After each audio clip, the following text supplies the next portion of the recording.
Good morning बच्चों, मैं निर्मल शर्मा अपनी नई वीडियो के माध्यम से अपनी रिवीजन को आगे बढ़ाते हुए बच्चे अब हम तीसरी पोएम करेंगे जिसमें कि आपको उत्साह, इसको मैं वीडियो के माध्यम से समझा रही हूँ और इसकी व्याख्या आपको समझनी है और याद करनी है, क्योंकि मैं पहले ये काम आपको करा चुकी हूँ।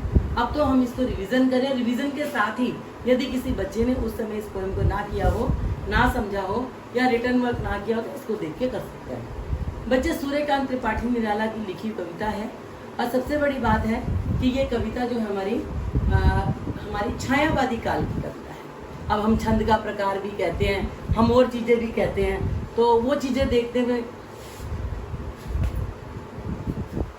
छायावादी काल है।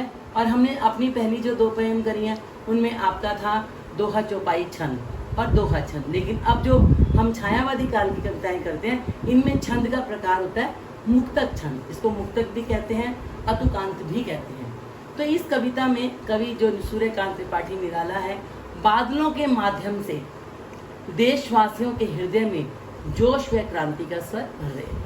ये कविता बच्चे हमारे आज़ादी मिलने से पहले की है। उस समय एक कवि भी अपनी कविता के माध्यम से लोगों में देशभक्ति की भावना भरता था।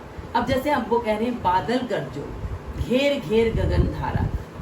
अब वो क्या कह रहे हैं कि आकाश में कि प्रस्तुत पंक्तियों में कवि ने बारिश से होने पहले आकाश में दिखने वाले काले बादलों के गरजने और आकाश में बिजली चमकने का अद्भुत वर्णन किया है। कवि कहते हैं कि बादल धरती के सभी प्राणियों को नया जीवन प्रदान करते हैं और यह हमारे अंदर सोए हुए साहस को भी जगाते हैं। अब समझ में आ गया बच्चे? या अपनी भाषा में आप ये कह सकते हो, कवि बादलों का आह्वान करते हुए कह रहे हैं कि ये काले काले बादलों तुम सारे आकाश में छा जाओ। आगे कवि बादलों से कह रहे हैं कि काले रंग के सुंदर घुंघराले बादल तुम पूरे आकाश में फैलकर उसे घेर लो और खूब गरजो।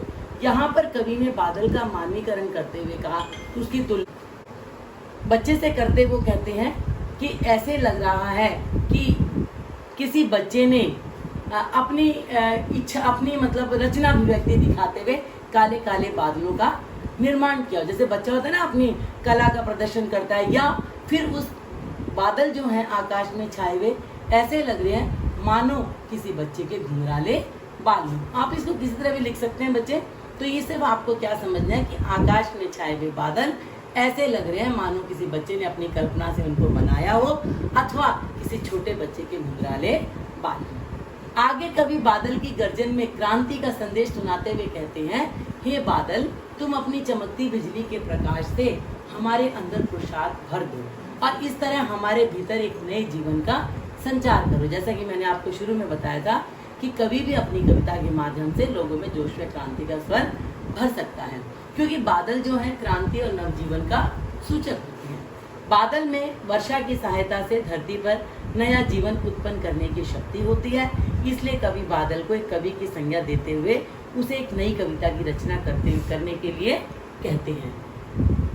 इसके आगे बच्चे दूसरा जो हमारा इसका पार्ट है उसमें देखो कि विकल विकल उन्मन थे उन्मन विश्व के निधाद के सकल। अब यहाँ निधाद कहते हैं भीषण गर्मी। हम कहते हैं ना अनमने से, जब कभी दिल नहीं लगता, मौसम खराब होता है, ज़्यादा बारिश हो या ज़्यादा गर्मी हो या ज़्यादा सर्दी हो, तो उस समय भीषण गर्मी से सारे संसार के लोग व्याकुल थे और ऐसे में न जाने किस अज्ञात दिशा से आकर ये बादल सारी धरती को, सारे संसार को शीतल कर देते हैं। ये तो हमने अपने शब्दों में समझा।